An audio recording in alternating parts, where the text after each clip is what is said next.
Hi everyone, Tom Moffett here. Welcome to BUS 140 Business Communications.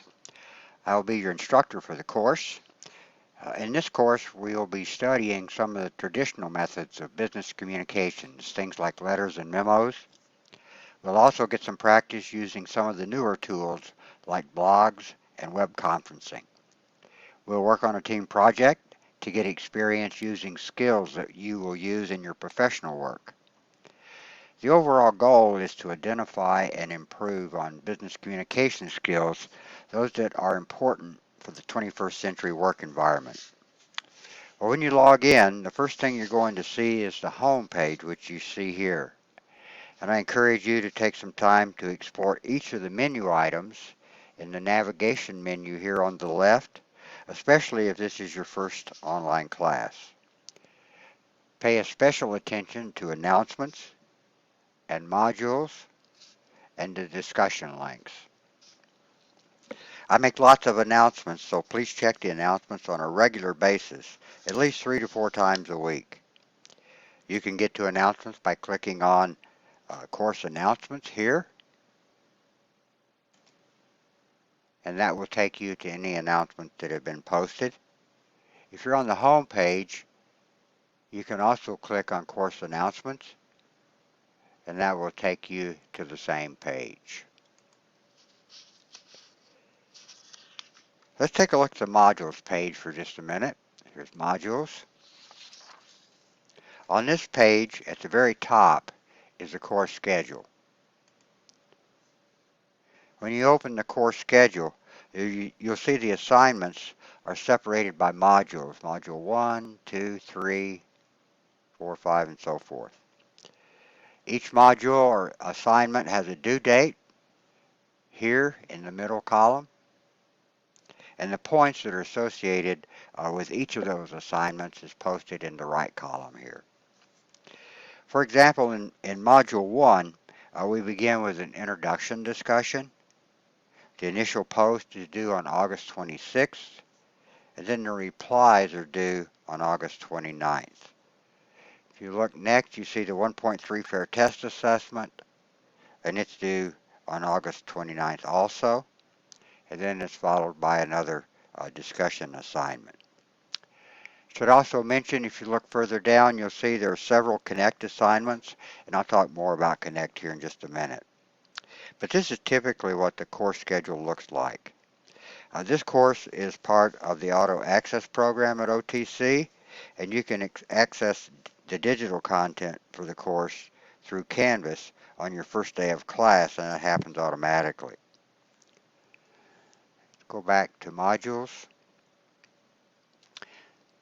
Underneath the course schedule is Getting Started with Connect, and explains more about what Connect means. When you click on this link, it will take you to Getting Started. Click on Getting Started, and then there's a short video here. It talks more about what Connect means and what you can get from it. Just click on the right arrow and the video will start. Let's go back over here, back up one. Connect support. If you have technical issues with Connect, you can open up this link and it will take you to information about how to contact Connect support. Here's an email, there's a link here for a web address, or you can call them. Here's an 800 number you can use to call them. And I can tell you that my experience with Connect has been really outstanding. They're very responsive, do a great job of working with me and our students to get through resolve any technical issues that might come up. We don't really have very many technical issues, but occasionally if one does, something does happen, then here's a way to get in touch with Connect support. Okay, let's go back. Underneath that is proctoring. Here's a proctoring section, and we require at least one proctored event for each course. Our proctored event for the class is the 4.4 proctored quiz. You'll have a week to complete the quiz. If you're not familiar with the proctoring requirements, you can open this link and review the proctoring requirements. Some information about it here, and then here's more detail about proctoring requirements on this link. So let's look back again at modules, and let's look at specifically, scroll down, let's look at the first module. First thing you're going to see is establishing credibility. If you open that link, there's some information here, just kind of an overview about that module. Here is an overview section. There's actually a video link here. It's created by the author of the textbook, Peter Carden. So that might help explain a little bit more about what this module is about. And then have the reading assignments here. Reading assignments, ethics and social responsibility, establishing credibility, chapter 1. That's the reading assignments. Underneath that, you're going to have the 1.3 fair test assignment. Let's look at that. Go to the fair test assignment. And you'll see here, and all the modules are pretty much this way. It describes the requirements for that assignment. In this particular case, you use your textbook or your digital textbook if that's how you're using the content.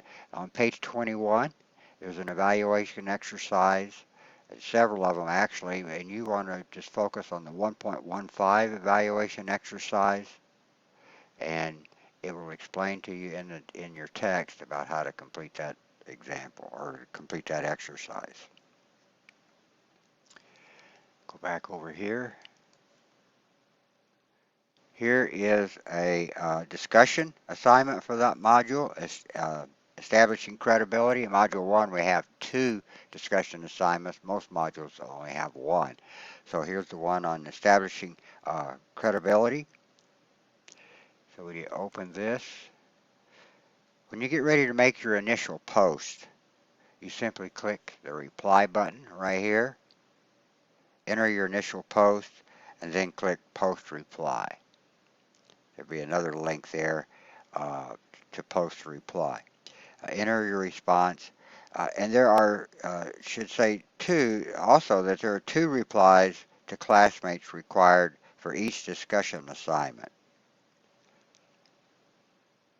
So when the initial post has been made, you'll be able to go in here and see what your classmates had to say about that discussion topic, and then you can reply to any 2 of those.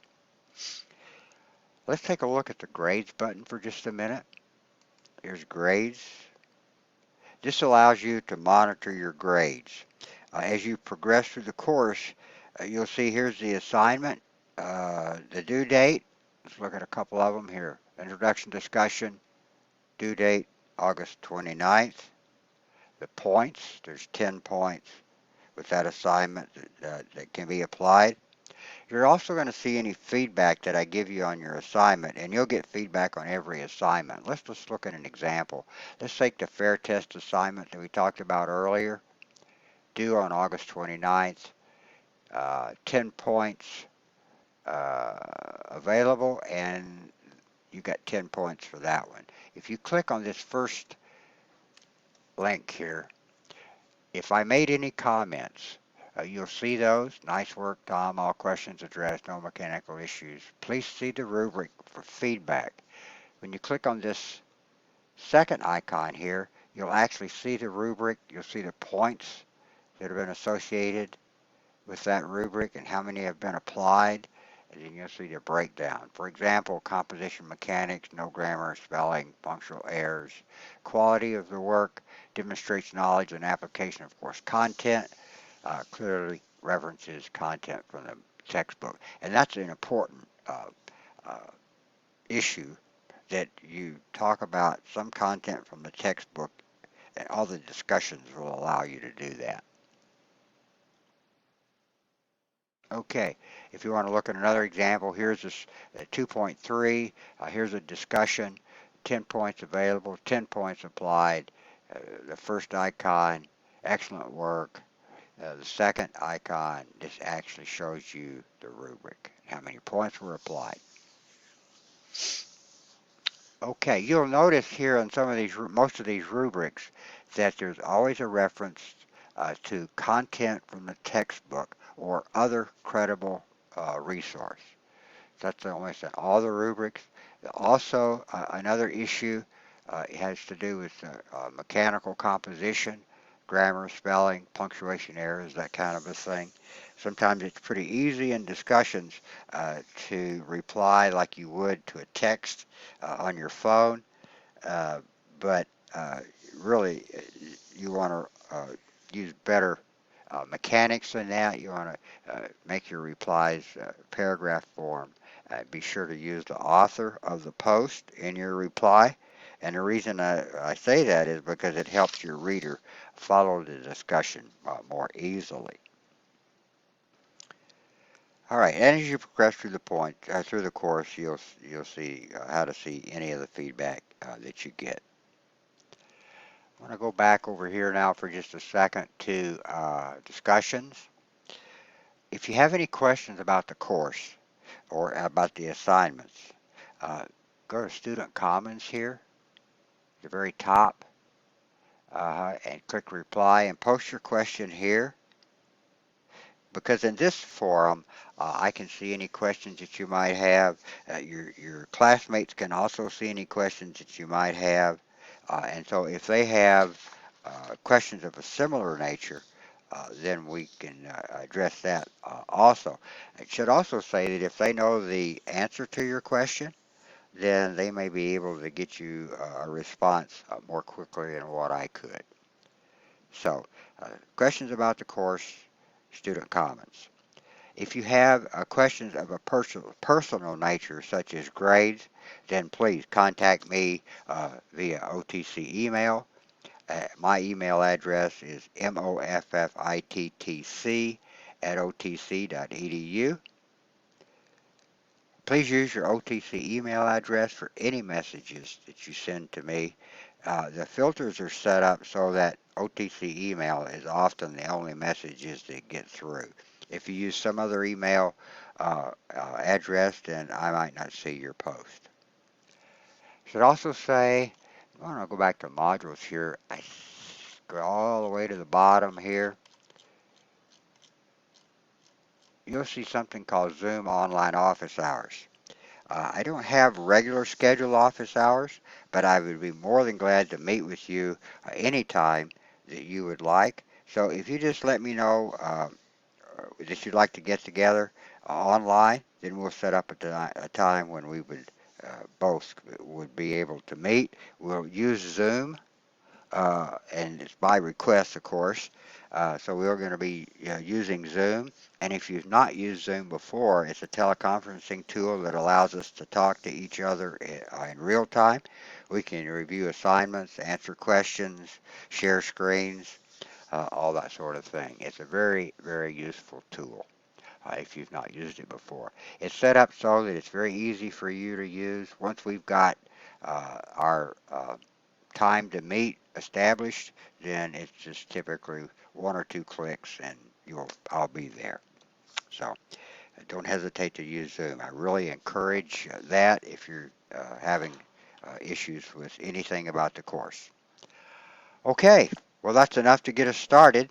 I look forward to meeting all of you, and I will see you online.